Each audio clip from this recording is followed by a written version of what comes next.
नमस्कार दोस्तों, आपका अपना YouTube चैनल अंशवली कुमार क्लासेस में स्वागत है। तो चलिए आज हम शुरू करते हैं क्लास 10 यानी कि क्लास 10th का भूगोल ज्योग्राफी का आज क्लास शुरू करेंगे। बहुत ही मज़ेदार क्लास होगा और जो भी प्रश्न होगा सभी प्रश्न होगा VVI।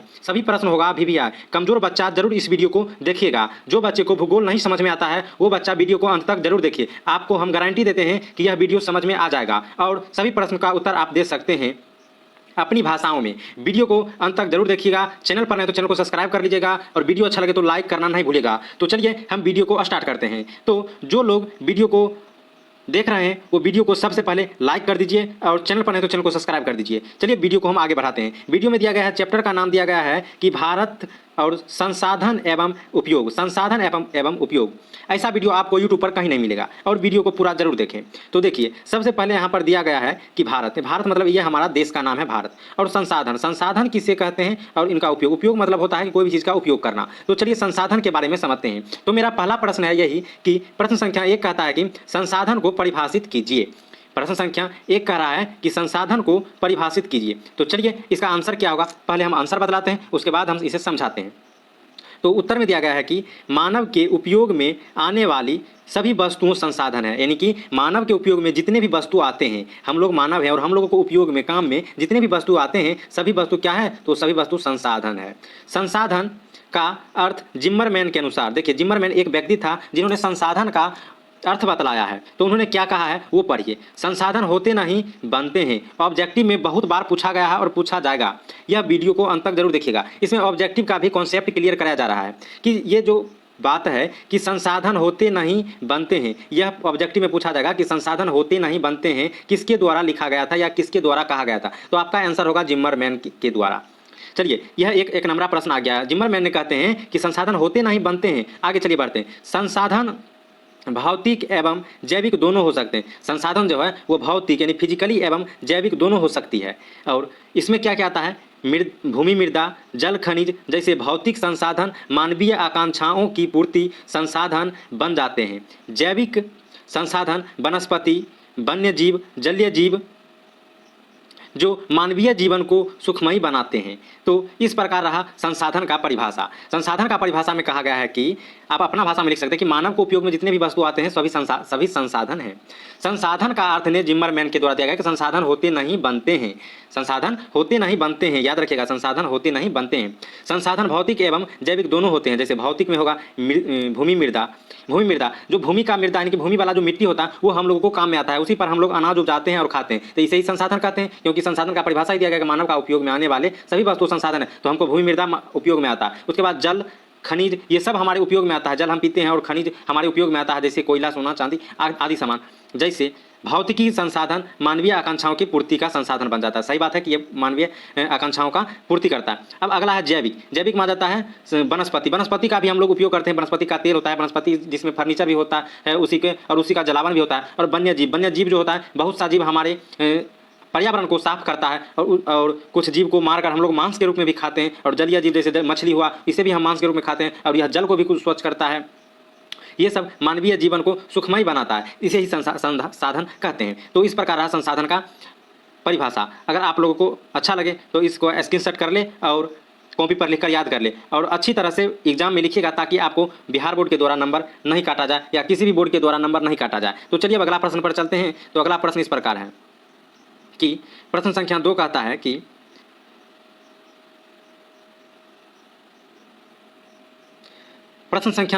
कि संसाधन संरक्षण की उपयोगिता को लिखिए। संसाधन संरक्षण की उपयोगिता को लिखिए। यानी कि प्रश्न कर रहा है संसाधन को संरक्षण यानी कि बचाने के लिए उपयोग के लिए लिखिए। क्या लिखना चाहते हैं इसे, तो इसमें एग्जाम में कैसा लिखना है सो देखिए।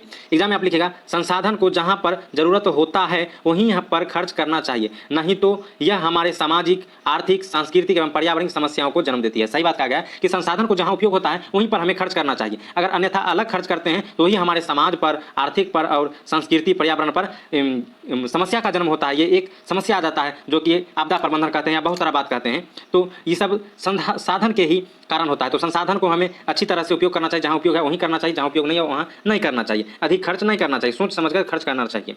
जैसे डीजल पेट्रोल का अधिक खर्च नहीं करना चाहिए, पानी का अधिक खर्च नहीं करना चाहिए। तो चलिए आगे क्या कहता है, पैराग्राफ छोड़कर फिर लिखा गया है कि वर्तमान में मेघा पाटेकर का नर्मदा बचाओ अभियान सुंदरलाल बहुगुणा का चिपको आंदोलन संसाधन संरक्षण की दिशा में अति सराहनीय कदम है। सही बात है कि वर्तमान में जो है अभी मेघा पाटेकर का नर्मदा बचाओ अभियान और सुंदरलाल बहुमत का चिपको आंदोलन द्वारा एक चलाया गया, जो कि बहुत ही पर्यावरण बचाने के लिए अच्छा कदम उठाया गया था। और इसी तरह से कदम उठाना चाहिए और पर्यावरण को बचाना चाहिए, ताकि हमारे पर्यावरण का, हमारे समाज का प्रदूषित कम हो।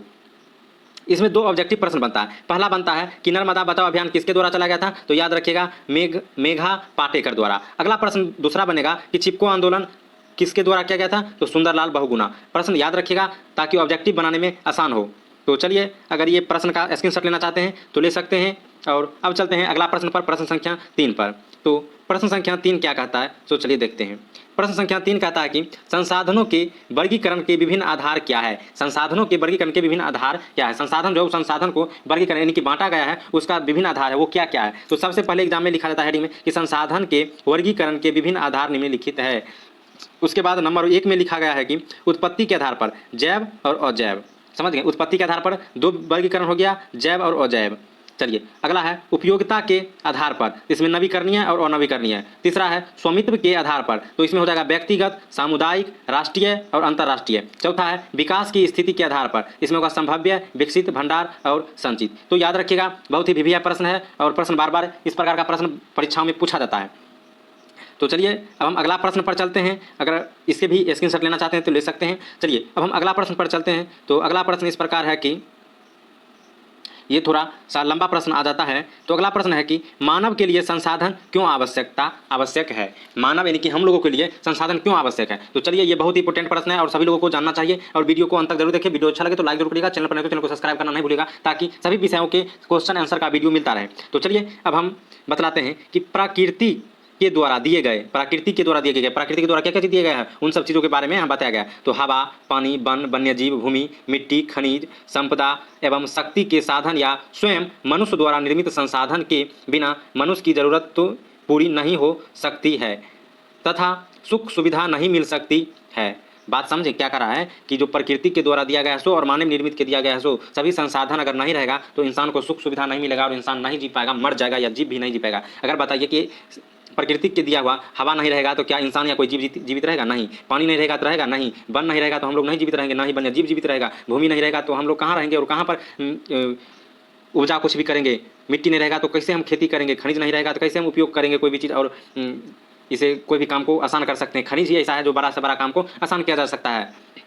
संपदा एवं शक्ति साधन स्वयं मनुष्य के निर्मित संसाधन के बिना मनुष्य की जरूरत पूरा नहीं होती है तथा सुख सुविधा नहीं मिल सकती है। अगर आगे देखिए क्या कहता है कि मनुष्य का आर्थिक विकास संसाधनों की उपाधि पर ही निर्भर करता है। सही बात है, मनुष्य का आर्थिक विकास जो है वो संसाधन की उपाधि पर ही निर्भर करता है। संसाधनों का महत्व इस बात से है कि इसकी प्राप्ति के लिए मनुष्य कठिन से कठिन परिश्रम करता है। सही बात है कि संसाधन के प्राप्ति के लिए लोग कठिन से कठिन परिश्रम करता है। जैसे संसाधन के प्राप्ति के लिए और संसाधन में ही काम करते हैं, जैसे हम खेती करते हैं कितना कठिन मेहनत कर और तब हम खेती कर अनाज उपजाते हैं। तो चलिए आगे क्या कहता है कि आगे इस प्रकार बोला गया है कि साहसिक यात्राएं करता है, फिर अपनी बुद्धि, प्रतिमा, क्षमता, तकनीकी ज्ञान और कुशलताओं का प्रयोग करके उनके उपयोग के योजना बनाते हैं, उन्हें उपयोग में लाकर अपना आर्थिक विकास करता है। इसलिए मनुष्य के लिए संसाधन बहुत आवश्यक है। बिना संसाधन के मनुष्य का जीवन एक क्षण भी नहीं चल सकता है। तो अगर ये भी प्रश्न का पूरा स्क्रीनशॉट ले सकते हैं और इसे कॉपी पर उतारकर अच्छी तरह से लिख सकते हैं। हमारे वीडियो अच्छा लगे तो लाइक जरूर करिएगा। चैनल पर नहीं तो चैनल को सब्सक्राइब करना नहीं भूलिएगा। फिर मिलेंगे अगला वीडियो में, तब तक के लिए नमस्कार।